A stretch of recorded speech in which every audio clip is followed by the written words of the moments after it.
Hi friend, ನಮಸ್ಕಾರ ಎಲ್ರಿಗೂ. ಪ್ರಸಿದ್ಧ ಅಡ್ಸ್ಗೆ ಸ್ವಾಗತ. ಇಂದಿನ ಸಂಚಿಕೆನಲ್ಲಿ ನಿಮ್ಗೊಂದಿಷ್ಟು 500 ರೂಪಾಯಿಲಿರುವಂತಹ ನವೆಂಬರ್ ಸೇಲ್ ವಿಗ್ರಹಗಳು ಅಥವಾ ಐಟಮ್ಸ್ ನ ಪರಿಚಯ ಮಾಡ್ತೀನಿ, ನೋಡೋಣ ಬನ್ನಿ.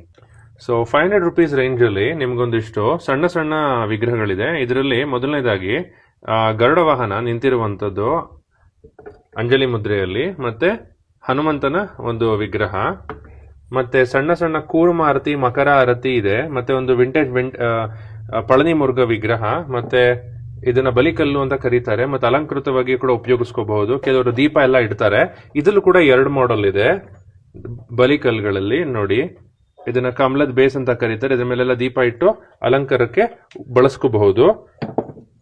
ಮತ್ತೆ ಇಲ್ಲಿ ನಿಮ್ಗೆ ಮೀನಾಕ್ಷಿ ದೇವಿ, ಆಂಡಾಳ್ ದೇವಿ ಅಥವಾ ಗೋದಾ ದೇವಿ, ಮತ್ತೆ ಸಣ್ಣ ಸಣ್ಣ ಗಣಪತಿ ವಿಗ್ರಹ, ಶಿಂಶುಮಾರ ಮೂರ್ತಿ, ವೀರ ಹನುಮಂತ, ಲಕ್ಷ್ಮೀ ನರಸಿಂಹಸ್ವಾಮಿ, ತುಡುಜಾ ಭವಾನಿ, ಶಿವಲಿಂಗ, ಲಕ್ಷ್ಮೀ ನರಸಿಂಹಸ್ವಾಮಿ, ಗೌರಮ್ಮ ದೇವಿ, ಮತ್ತು ಹಸುಕರು ಅಥವಾ ಕಾಮಧೇನು ಅಂತ ಕರೀತಾರಲ್ಲ ಅದು, ಮತ್ತೊಂದು ವಿಂಟೇಜ್ ರೆಪ್ಲಿಕಾ ದುರ್ಗಾದೇವಿ ಅಥವಾ ಕಾಳಿಕಾಂಬ ದೇವಿ, ಮತ್ತೆ ನಂದಿ ವಾಹನ, ಮತ್ತೆ ಒಂದು ಮಹಾರಾಷ್ಟ್ರ ಶೈಲಿಯ ಲಕ್ಷ್ಮೀ ದೇವಿ. ಇವೆಲ್ಲ 500 ರೂಪಾಯಿ ರೇಂಜ್ ಅಲ್ಲಿ ಕವರ್ ಆಗಿರುವಂತಹ ಒಂದಿಷ್ಟು ವಿಗ್ರಹಗಳು ನವೆಂಬರ್ ಸೇಲ್ ನಲ್ಲಿ.